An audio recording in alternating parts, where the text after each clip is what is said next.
meus queridos! Tudo bom, pessoal do sexto ano? Então, vamos nós hoje com mais uma correção, tá? A aula de hoje é sobre a correção dos exercícios do livro referentes ao capítulo de misturas, tá? O estudo das misturas que a gente fez na outra semana, tá? Então, vamos corrigir direitinho esses exercícios para a gente não deixar nada acumular, porque aí na próxima semana a gente já entra em um novo conteúdo, tá bom? Então vamos lá, ó. O primeiro exercício proposto pelo livro era na página 258. E esse exercício perguntava para a gente poder distribuir, de acordo com as substâncias que estavam apresentadas, se era uma substância simples, uma substância composta ou não é uma substância. Então, leite, a gente estudou que é uma substância, assim, que a gente não é considerado uma substância, por quê? Não é simples nem composto, o leite é uma mistura. Lembra do que a gente tinha falado antes na outra aula? É uma mistura de moléculas grandes, como proteínas, como gorduras, tá? Tem sais minerais, tem um monte de situações ali que a gente não pode configurar essa digamos assim, essa forma química, né, que a gente conhece como leite, como uma substância nem simples nem composta, é uma mistura, porque contém muitas outras substâncias envolvidas ali. Esse conjunto a gente chama de mistura.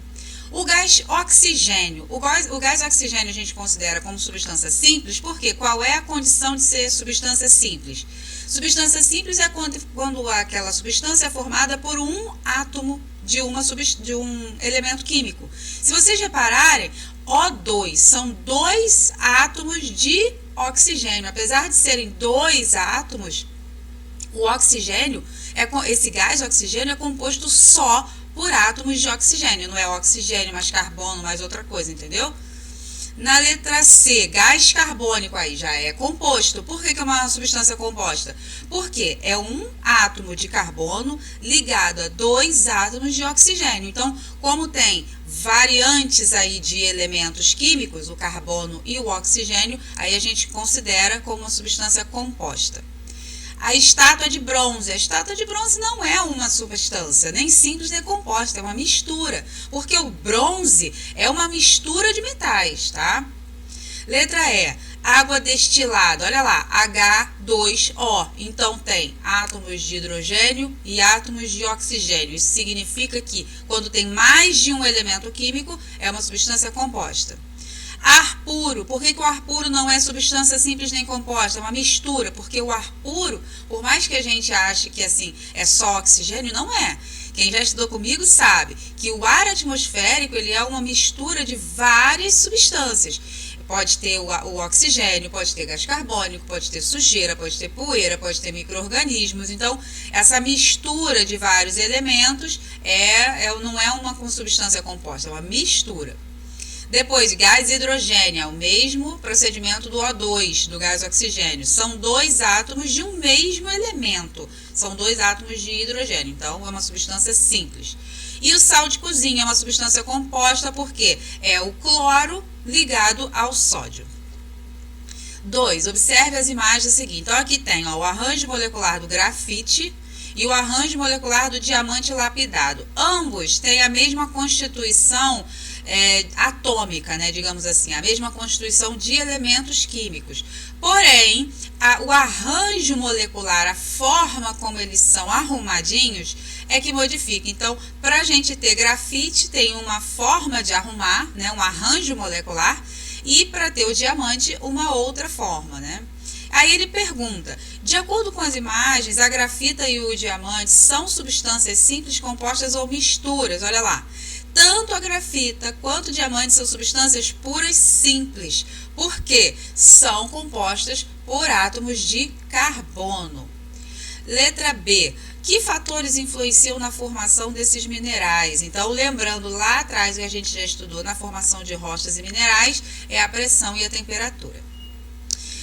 Tanto a grafita quanto o diamante são formados por átomos de carbono. Converse com seus colegas sobre o que você acha que interfere na propriedade desses minerais. Então, a temperatura e a pressão que a gente já tinha falado anteriormente, que é um fator, né, limitante, é um fator formador de rochas, né? Na página 259 aqui tem várias substâncias e a gente também tinha que classificá-las entre misturas homogêneas, ou seja, a partir do momento que você mistura, você não consegue ver mais os ingredientes, e a mistura heterogênea, ou seja, quando você mistura, vai formar fases, né? Então, ó, água com óleo e areia é uma mistura heterogênea.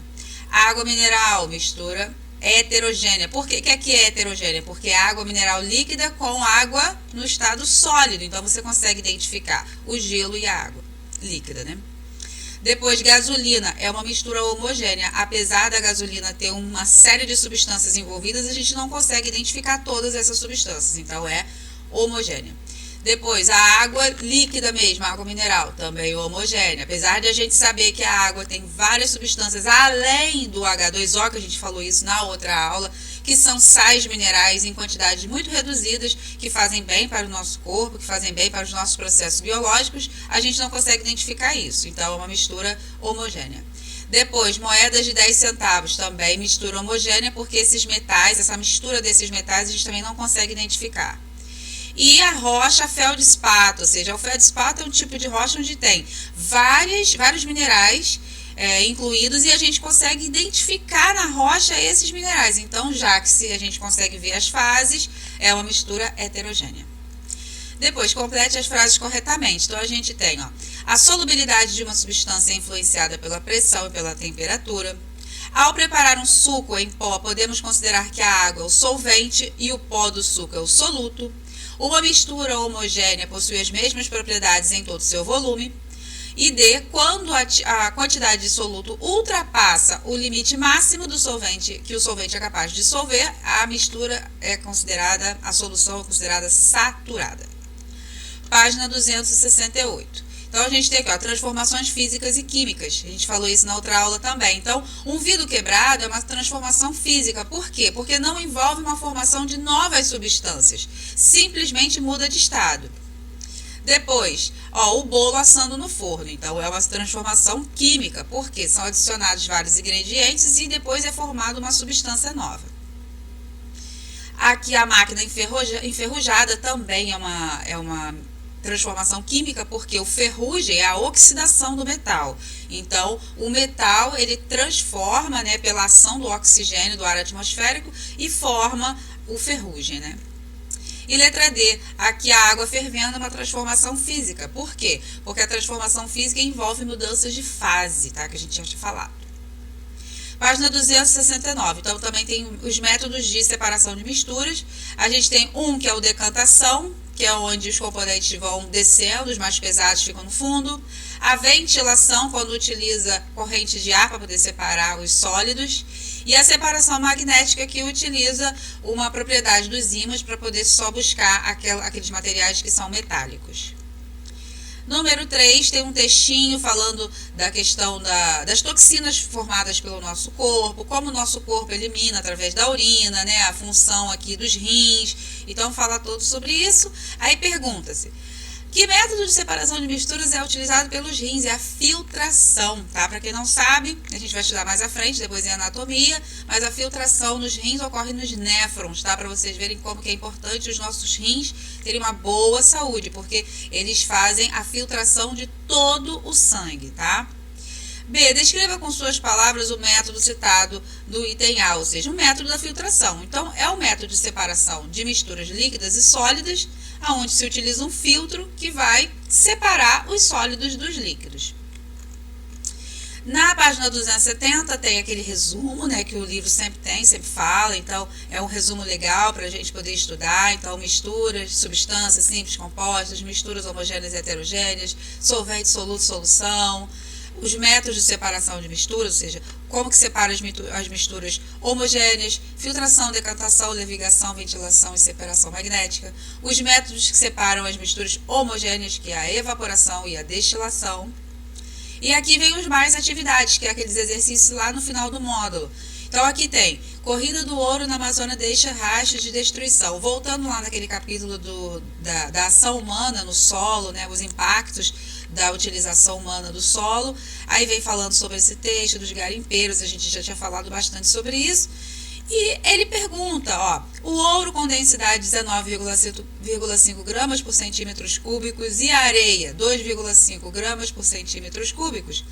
Para separar esse minério da areia, o garimpeiro passa água sobre a mistura do solo. Isso que está na bateia, esse instrumento aqui. Qual é o método de separação de mistura utilizado pelo garimpeiro? É a levigação. Lembra que a gente tinha falado da levigação, que é a lavagem do arroz? Então, sempre tem uma corrente de água ali para poder tirar as impurezas menores, menos densas, e deixar só aquilo que interessa, né? No caso aqui dos garimpeiros, interessa o minério, não é? Na página 273, ó, de acordo com o texto, quais danos ambientais? Então, os danos ambientais são imensos. Danos da contaminação da água, contaminação do solo, contaminação dos peixes, porque existe um processo de poluição chamado biomagnificação, que é os peixes, durante a cadeia alimentar, se eles se alimentam, né, se eles estão numa água contaminada, a cadeia alimentar ela vai só aglomerando esses metais pesados até chegar até nós, né? Os seres humanos que comem os peixes, então a gente também está se alimentando de veneno. Depois, falando na letra C, o mercúrio pode ser classificado como substância simples ou composta. É uma substância simples, né? Mercúrio, só ele, né? A extração de ouro na Amazônia atraiu milhares de pessoas, converse com seus colegas. Então, isso aqui é a questão mais da gente falar sobre a ecologia, falar sobre a questão de desmatamento, porque para poder minerar, né, digamos assim, fazer a extração do minério do solo, é preciso tirar as árvores, é preciso escavar o solo, então tudo isso é uma degradação. É uma degradação que envolve desmatamento, que envolve retirada dos habitats dos animais, tirar as espécies, né, do local, espécies vegetais, que vai contaminar o solo, vai contaminar as pessoas, então tem toda uma questão ambiental e de saúde pública vinculada a isso. Número 2. A água chega até as residências deve passar por um tratamento doméstico, que é o filtro. Qual é a técnica de separação? Filtração. De que maneira o método de separação citado contribui para melhorar a saúde? Bom, o filtro ele vai reter, né, retirar ali da água todas as impurezas. Essas impurezas envolvem a sujeira mesmo, os materiais particulados e envolve também micro-organismos causadores de doença. Então, o fato de filtrar a água, de tratar a água, seja pelo filtro, seja colocando substâncias como bactericidas, né, como cloro, por exemplo, isso tudo favorece a saúde. Converse com os colegas os possíveis riscos à saúde pela ingestão de água não tratada. Então, inúmeras doenças, desde verminoses até parasitoses, né, ou doenças causadas por bactérias que podem causar, né, doenças terríveis por causa de contaminação. Pode contaminar os alimentos, enfim. Tem toda uma gama aí de possibilidades de fazer danos à nossa saúde, tá bom? Último aí, 274. Tem um carinha e ele tá num dia de chuva onde o lixo já tá assim pela rua. E aí ele pensa, ó, tá vendo o que ele tá pensando? Ele já tá prevendo que mais pra frente vai ter um alagamento e vai ter lixo para todo lado. Marque o X na alternativa que melhor descreve o tema central. Então, o tema central dessa charge é as consequências do descarte de lixo, né, sem o local adequado. Letra B. Explica qual é o que você entendeu da charge. Então, é isso aí que eu acabei de explicar. Ele viu o lixo no chão no dia de chuva e já imaginou que posteriormente poderia ter um alagamento por causa dos bueiros entupidos. Qual é o destino do lixo adequado? Então, o destino do lixo são aterros sanitários, que a gente já tinha falado também. Os lixões é um tipo de método de descarte inadequado porque polui o solo, polui o ar, enfim. Letra D. O que o descarte inadequado de resíduos pode causar? Poluição do solo, poluição das águas subterrâneas pelo chorume, tá? E na charge é possível identificar alguns tipos de resíduos. Então, ó, resíduos como papel, metais, latas, não é? Desenhe no seu caderno 3 maneiras de evitar uma situação semelhante. Então, você pode aí usar sua criatividade e depois mandar foto lá pela plataforma para mim, tá? Então, ó, vai ter deverzinho de casa para vocês, tá? Que na semana que vem eu vou corrigir. Espero que vocês façam com carinho. E depois que vocês fizerem, ó, lembrando que as nossas aulas são sempre agora na quarta-feira, então hoje a gente corrigiu, não é? Então eu tô postando esse exercício e isso significa que na próxima quarta eu vou corrigir. Então vocês têm até, digamos assim, terça-feira para que vocês possam enviar para mim pela plataforma os exercícios da folhinha. Tira foto, tá? E manda, porque senão, se mandar depois da quarta-feira, não vai adiantar nada, tá? Então, um grande beijo para vocês, fiquem com Deus. Qualquer dúvida pode entrar em contato comigo, tanto pelo Zap quanto pela plataforma, tá? Beijo, fiquem com Deus e até a nossa próxima aula.